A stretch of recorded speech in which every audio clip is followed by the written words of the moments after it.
অনেক বেশি মন খারাপ করতেছে। তো ভাবলাম তোমাদের সাথে একটু শেয়ার করব। আমার একটা রিলেশনশিপ ১.৫ বছর আগে। ২ বছরের মতো প্রেম করি আমরা।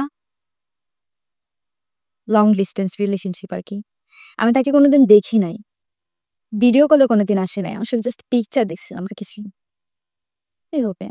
অনেক ভালো একটা সম্পর্ক ছিল। অনেক বেশি কেয়ার করত। মানে আমি কোনো কিছু বলার আগে না বুঝে যেত কেমনে জানি। যদিও মিস করি এখন আমি কিন্তু কোনো কারণবশত পরে জেনেছিলাম যে ওটা ফেক অ্যাকাউন্ট।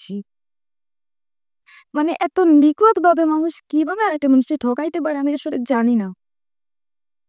এই ২ বছর হয়ে গেছে আমি কোনো রিলেশনশিপে যাইতে পারতেছি না। মানে আমি কাউকে বিশ্বাস করতে পারতেছি না। অনেকে আসে আমার কাছে আইসা মানে অনেক কিছু বলে আরকি। আমি এই জিনিসগুলো নিতে পারি না। বিশ্বাস জিনিসটা আমার লাইফ থেকে উঠে গেছে। এত পরিমাণে বিশ্বাস, এত কেয়ারিং মানে এত কিছুর বড় মানুষ কিভাবে ঠকাইতে পারে আমার আসলে জানা নেই। তারপর থেকে আমার মনে কারো প্রতি বিশ্বাস আসে না। ৩ টা বছরের স্টোরি এতটাও শর্ট ছিল না। অনেক কাহিনী মিশছে এখানের মধ্যে। অনেক কিছু মিস। এই যে আমার একটা ফ্রেন্ডকে আপনারা আমার সাথে দেখেন না সবসময়? তাসনিম যে। আপনারা হয়তো অনেকেই বলবেন যে, "ওর সাথে এত দূরের ফ্রেন্ডশিপ তোমাদের কিভাবে হইছে? তোমরা কিভাবে ফ্রেন্ড হইছ?"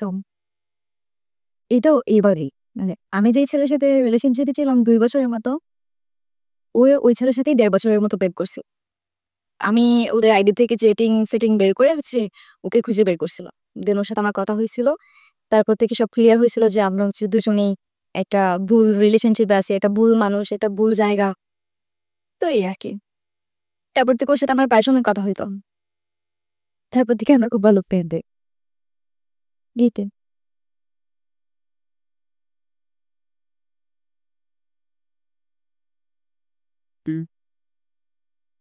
মানুষ এটা নিয়ে নেগেশন মজা নেই।